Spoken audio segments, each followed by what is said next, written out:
Chapter 20. The Role of Sterile Processing in Ancillary Department Support. Introduction. The Sterile Processing Department, or SPD, is widely recognized as the central hub for providing sterile instruments to the operating room, or. However, the influence and responsibility of the SPD extend far beyond the surgical suite. The SPD serves as the critical supply line for clean equipment and sterile supplies to the entire healthcare facility. While the operating room remains the primary customer due to the high volume of surgical procedures, the SPD also serves various ancillary departments. These include vital areas such as the emergency department, ED, labor and delivery, L&D, the cardiac catheterization lab, cath lab, and radiology. Furthermore, the department is often responsible for the comprehensive management, cleaning, and distribution of patient care equipment, also commonly referred to as PCE. Identifying the scope of service. To effectively manage these responsibilities, every facility must clearly define the SPD scope of service. The scope of service is a foundational document or policy that defines exactly what the SPD does and for whom it provides services. A key concept for the technician to understand is the efficiency of centralization. A centralized sterile processing department is significantly more efficient and safer than a decentralized model where each department is responsible for cleaning its own equipment. When processing is centralized, the facility can standardize training, ensuring that every technician follows the same protocols. It allows for the standardized control of processes and chemical usage, eliminating the variability that occurs when nurses or aides in different departments attempt to clean equipment between patient care tasks. It is important to realize that the quality of work performed by the SPD, including cleaning, sterilization, and assembly, directly impacts patient safety in these ancillary areas just as it does in the operating room. Errors in decontamination or sterilization for an emergency room procedure tray can lead to healthcare-associated infections, or HAIs, just as easily as errors made for a major surgical case. Patient care equipment. One of the primary responsibilities of the SPD regarding ancillary support is the management of patient care equipment. You may also hear this category referred to as mobile medical equipment or durables. The technical definition of this category is portable equipment used to assist in the care and treatment of patients. There is a critical distinction regarding the classification of these items that you must memorize for your exam and daily practice. Unlike surgical instruments, which enter sterile body cavities and must be sterilized, most patient care equipment only comes into contact with intact skin. According to the Spalding classification system, this classifies patient care equipment as non-critical. Therefore, these items generally require low to intermediate level disinfection between patient uses, rather than sterilization. Common disinfectants for this category include quaternary ammonium compounds, quats, and alcohol. Understanding this classification is the first step in ensuring that these items are processed safely and effectively without damaging the sensitive electronics often found within them. To be successful on your certification exam and in your daily work, you must be able to identify the common examples of patient care equipment and understand their primary functions. The workbook emphasizes that you will likely encounter matching questions regarding these devices, so pay close attention to the following definitions. First, we have the intravenous infusion pump, commonly called an IV pump. This is a device that mechanically controls the administration of intravenous fluids and drugs to a patient. It ensures that the medication is delivered at a precise rate over a specific period. Closely related to this is the patient-controlled analgesia pump, or PCA pump. This is a specialized IV pump that allows the patient to self-administer pain medication within set limits by pressing a button. A critical workbook quiz point to remember for your exam is the definition of the word analgesia, which simply means pain relief. Therefore, a PCA pump is a device for patient-controlled pain relief. Next is the feeding pump. This device is designed to administer liquid nutrition to patients who cannot swallow or eat normally. We also process temperature management devices such as the hyper/hypothermia unit. This is a device that pumps heated or cooled water through a pad or blanket to raise or lower a patient's body temperature. An example of this device cited in your text is the K-pad, historically referred to as K-mod. For patients who are immobile, we utilize the sequential compression device, or SCD. This device is crucial for limiting the development of deep vein thrombosis, or DVT, and peripheral edema. It consists of plastic sleeves that are wrapped around the patient's legs and a pump that inflates them rhythmically to simulate walking and keep blood moving. Similar to the SCD is the foot pump. This device provides artificial stimulation to the venous plexus of the foot. By compressing the bottom of the foot, it mimics the action of walking to increase blood circulation. For cardiac emergencies, we have the defibrillator. This is a life-saving device that applies an electrical shock to the heart to restore a normal rhythm in the event of cardiac arrest. In the area of wound care, you will encounter the wound VAC, or vacuum-assisted closure device. This unit uses negative pressure to promote healing in open wounds by removing fluid and increasing blood flow to the affected area. Finally, for orthopedic recovery, there is the continuous passive motion, or CPM, machine. This is a motorized device that moves a joint, usually a knee, through a set range of motion after surgery to prevent stiffness and improve recovery. Identifying these devices is only the first step. You must also understand the clear division of labor regarding their care. The workbook and exam frequently test the specific responsibilities of the Sterile Processing Department versus those of the Biomedical Engineering Department. Sterile processing responsibilities focus on the hygiene and availability of the equipment. This includes cleaning and disinfection, which means removing soil and applying the correct disinfectant between patient uses. It involves inspection for cleanliness to ensure no debris remains. It also includes a physical integrity check, where you look for cracks, broken cases, missing knobs, or damaged power cords.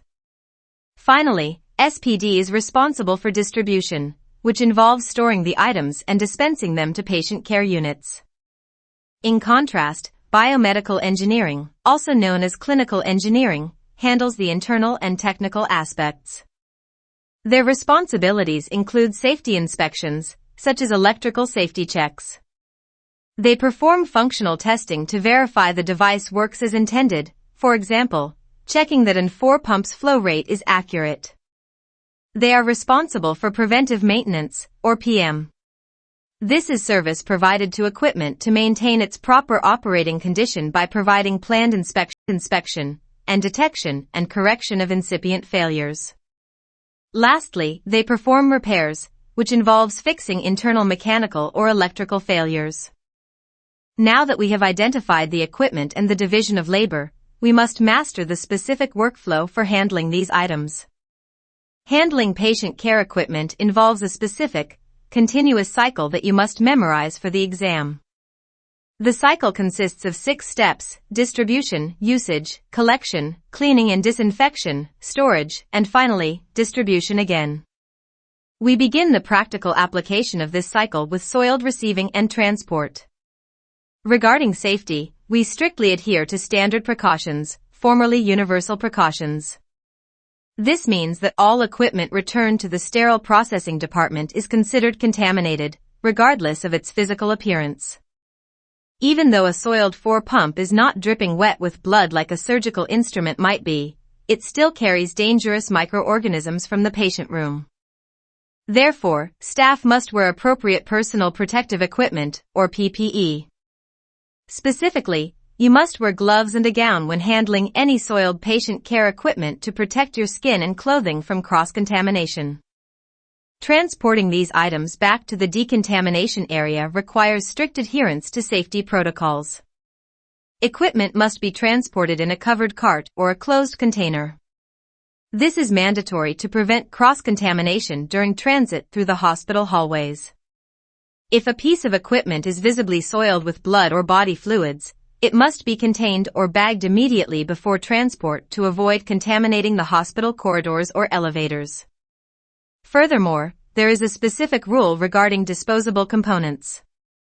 Items such as suction hoses, oxygen tubing, heating pads, and other single-use accessories should ideally be discarded at the point of use by the clinical staff. They should not be sent to the SPD attached to the device. However, if they do arrive, you must discard them immediately. Once the equipment arrives in the decontamination area, we move to cleaning and disinfection. The absolute first rule of cleaning is to consult the manufacturer's instructions for use, or IFU. You must always follow the device manufacturer's IFU for the correct cleaning method and the specific type of disinfectant to use. Using the wrong chemical can be disastrous. For example, using bleach or incompatible alcohol on certain plastic housings can cause the plastic to crack. These cracks allow fluid to invade the device and damage the internal electronics. There is a critical distinction you must understand between cleaning and disinfection. You must clean, meaning remove soil, before you can disinfect. You cannot disinfect dirt. When preparing to clean, always check the power source. Regarding batteries, always check if the device has a battery backup and ensure the compartment is secure to prevent corrosion. Some cleaning agents can corrode or damage battery contacts if you are not careful. This leads us to the concept of fluid invasion. You must remember that most patient care equipment is fluid resistant, but not fluid proof. This means it can withstand a wipe down, but it cannot keep water out if it is submerged. Never submerge a unit unless the IFU specifically allows it. Instead, you must wipe down surfaces carefully. The cleaning protocol involves several distinct steps. First, wipe down the equipment thoroughly, ensuring you cover the top, sides, and bottom. Second, pay special attention to buttons, knobs, and screens. These are high-touch areas that harbor the most bacteria and are often missed. Third, perform a cord inspection. You must clean the electrical cord itself and simultaneously check it for cuts, fraying, or exposed wires, as this is a common safety hazard. Fourth, and perhaps most importantly, you must ensure the correct contact time. The disinfectant must remain wet on the surface for the required time specified by the chemical manufacturer, which generally ranges from 2 to 10 minutes, to be effective. This is the kill time. If the disinfectant dries before this time is up, it may not have killed the microorganisms, and the device is not safe for the next patient. Once the equipment has been thoroughly cleaned and the disinfectant has dried, we move to the critical phase of inspection and storage. Inspection is not just a glance, it is a safety verification. Cord safety is paramount in this step. You must inspect the electrical cord inch by inch for fraying, cuts, or exposed wires. A damaged cord on an 4 pump is a fire hazard and an electrocution risk for the patient. After inspection, we use status tagging to clearly identify the equipment's condition to the end user. If the item is clean and ready, it is tagged or labeled, often with a plastic cover to indicate it has been processed, and then placed in the clean storage area. However, if you find any issues, you must follow the strict workbook rule. If a piece of equipment is broken, making a funny noise, has a cracked case, or has a frayed cord, the SP technician must tag it with an out-of-service tag and remove it from circulation immediately. This tag must explicitly describe the issue you found. The item is then routed directly to the biomedical engineering department for repair. You must never put a broken item back on the clean shelf or dispense it to a patient unit. Before restocking, we must also focus on preparing equipment for use. Some equipment requires a self-test or a battery check to ensure it powers on correctly. Accessories, like lead wires or hoses, may need to be neatly coiled or attached so the nurse has everything they need ready to go. Regarding storage of patient care equipment, the physical environment matters. Clean equipment must be clearly separated from soiled equipment to prevent recontamination. Equipment should be stored ready to dispense. This often means keeping it plugged in while in storage. Also, avoid storing equipment in hallways to comply with fire codes. If a device relies on a battery, it must be fully charged when it reaches the patient. A defibrillator with a dead battery is useless in an emergency. Because these items move all over the hospital, tracking patient care equipment is a significant challenge. Facilities use various methods to locate devices. You will commonly see barcodes or RFID tags, which stands for radio frequency identification, often integrated into a real-time location system, or RTLS. These technologies allow the facility to track where an item was sent, such as a specific patient room number or department. This tracking is not just for inventory, it allows for rapid retrieval in case of a safety recall or when preventive maintenance is due. Now, we shift our focus from mobile equipment to procedural support. The Sterile Processing Department does not just support the operating room. Many ancillary departments perform bedside procedures that require sterile instruments and supplies. Key departments you will support include the emergency room or ER, labor and delivery, radiology, the cardiac catheterization lab, and ambulatory surgery centers. Common procedures supported by SPD in these areas include suture repair for lacerations, lumbar punctures, chest tube insertions, and vaginal deliveries. For these procedures, facilities must make a strategic decision regarding procedure trays and kits. Should they use disposable or reusable sets? You need to understand the pros and cons of each. First, let's look at commercially prepared disposable trays. The pros include consistency, as items are new and sharp every time. You never have to worry about a dull scissor. Convenience is another major factor. There is no reprocessing required. The clinical staff simply discards the items after use. Infection control is also improved, as it reduces the risk of cross-contamination since the items are never reused. However, there are cons. The primary drawback is cost, which becomes a recurring expense for every single procedure. It also generates significant medical waste, filling up landfills. Now, let's look at reusable instrument trays. The pros include cost, as they generally have a lower long-term cost after the initial purchase investment. Also, quality is a factor. Surgical-grade stainless steel instruments generally perform better and feel more substantial than disposable plastic or lower-grade metal equivalents. The cons involve labor, as these sets require SPD staff time to clean, inspect, assemble, and sterilize. There is also a significant loss risk. Instruments are frequently lost or accidentally thrown away in fast-paced ancillary areas like the ER, where the priority is saving a life, not counting scissors. If a facility chooses to use reusable trays in these ancillary areas, we must address the unique challenges of managing reusable instruments outside the operating room. The primary challenge is often referred to as the training gap. Unlike the operating room staff, who are specialists in surgical instrumentation, nursing and medical staff in the ER or radiology are focused intensely on patient stabilization and crisis management. They may not be trained in proper instrument care. The consequence of this gap is that instruments are often mishandled. They may be accidentally thrown into trash bins mixed with disposable drapes, or worse, they are allowed to sit for hours, allowing blood to dry on the surfaces. This leads to our workbook critical focus, point-of-use treatment. Just like in the operating room, point-of-use treatment, or pre-cleaning, is mandatory in ancillary areas.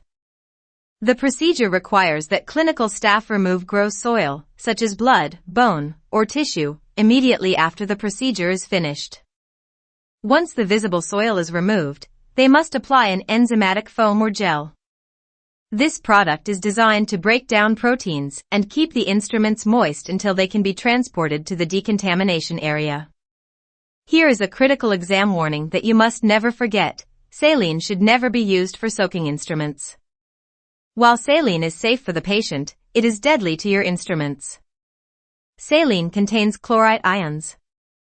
When these ions remain in contact with stainless steel, they cause rapid corrosion and rust, often leading to pitting that permanently damages the instrument.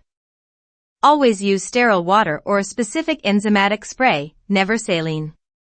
Once treated, we must ensure safe transport to SPD. Biohazard safety standards dictate that soiled instruments must be placed in a rigid, leak-proof container.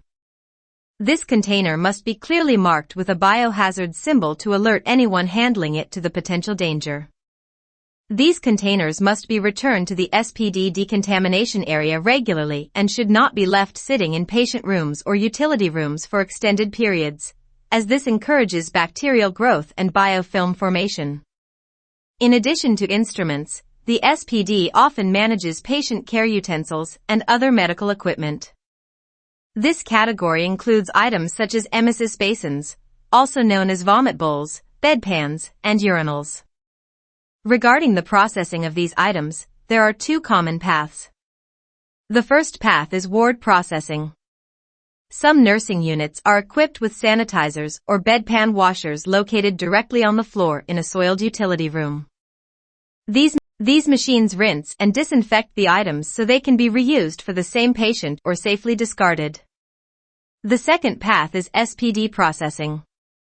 If these items are sent to the central sterile department, they are typically processed in a mechanical washer disinfector. This equipment is preferred because it ensures thermal disinfection, using high heat to kill microorganisms. You must also know the classification for these items for your exam. Generally, utensils are considered non-critical if they only contact intact skin. However, if they contact mucous membranes, they are classified as semi-critical, which dictates a higher level of disinfection. Finally, we must discuss how facilities obtain all of these devices. Procuring new and additional equipment is a complex process. Facilities do not always purchase every piece of equipment outright. As a sterile processing technician, you must understand the different acquisition methods because the method of acquisition directly impacts how the equipment is tracked, maintained, and returned. There are 4 primary methods you need to know: purchase, lease, rental, and manufacturer's loan. First is purchase. This is the most straightforward method. It means the facility buys the equipment and owns it permanently. In this scenario, the facility assumes full responsibility for all maintenance and repairs. While this is often the cheapest option in the long term, it requires significant capital upfront and demands storage space and maintenance resources from the biomedical engineering department. Moving beyond direct purchase, the second method of acquisition is the lease. A lease is a long-term contract where the facility pays to use the equipment for a set period. A key feature of a lease that you should note is that the contract often includes an option to purchase the equipment at the end of the term. This allows facilities to upgrade technology without a massive upfront cost. The third method is rental. Unlike a lease, a rental is a short-term arrangement designed to meet temporary needs. A common usage scenario occurs during a severe flu season or a sudden surge in patient volume, where the hospital might need to rent extra 4 pumps for a few weeks. The facility pays a daily or monthly fee and returns the items when demand decreases. There is a critical processing rule for rentals that often appears on exams. Rental equipment must be processed twice. It must be cleaned, disinfected, and tested by SPD when it first enters the facility, upon entry, to ensure it is safe for your patients. It must also be processed again before it is returned to the vendor to ensure it is safe for transport and does not violate shipping regulations. The fourth method is manufacturer's loan. This is equipment provided by a vendor or manufacturer free of charge for a specific purpose. This is often done for trial evaluation, such as testing a new video tower before buying it, or as a temporary loaner while the facility's own device is being repaired. The critical SP responsibility here is tracking. Because these items are not owned by the hospital, they must be strictly tracked to ensure they are returned on time. Failure to return them can result in severe financial penalties or the facility being billed for the full cost of the device. Regardless of how we acquire the equipment, we must ensure it is safe to use. This brings us to equipment maintenance and repair protocols. We previously mentioned preventive maintenance, or PM. This refers to regular checkups performed by biomedical engineering to ensure the device is safe, which includes electrical safety checks and detection of incipient failures. For the SP technician, the most important task is checking the sticker. You should check the PM due date sticker on every piece of equipment you handle. If the date has passed, the item is expired. It must go to Biomed for service, not to the patient. All of this logistical coordination requires excellent teamwork. Effective support for ancillary departments relies heavily on professional communication and coordination. The concept is described as a two-way street. Communication must flow both ways. Ancillary departments need to tell SPD what they need, such as stat requirements or upcoming procedures. Conversely, SPD needs to tell ancillary departments if there are inventory shortages or delays. Training and education are also vital components of this relationship. SPD leadership often collaborates with ancillary department managers to educate their staff on several key areas.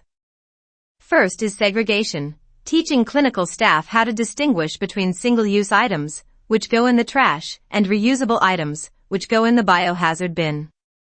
Second is point-of-use preparation, explaining why pre-cleaning is critical to prevent biofilm and rust. Third is the request process, ensuring everyone knows the correct procedure for ordering sterile supplies or reporting broken equipment. Finally, we must address conflict resolution. Since departments like the ER operate 24 hours a day, 7 days a week, crises will occur. When issues arise, such as lost instruments or broken autoclaves, the focus must be on process improvement and patient safety, not on assigning blame.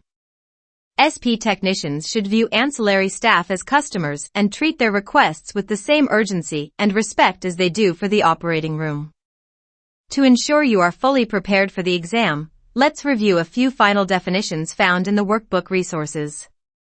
Remember that biomedical or clinical engineering is the department responsible for performing safety inspections and function tests on medical equipment. Outsourcing is the practice of using an external vendor to provide services, such as instrument repair or equipment rental. And recall that a sequential compression device, or SCD, is the equipment used to prevent the formation of blood clots or DVT. This brings us to the conclusion of Chapter 20. The Sterile Processing Department is truly the heart of the hospital, pumping clean equipment and instruments not just to the surgical suite, but to every floor where patient care happens. By ensuring that patient care equipment is clean and functional, and that procedural trays are sterile and complete, you, the SP technician, serve as a guardian of safety. You directly contribute to infection prevention and safe patient care in every department. Whether it is a complex surgery or a simple 4 infusion, you ensure that when a nurse presses start, the equipment works safely and is free of infection. This concludes our study of Chapter 20.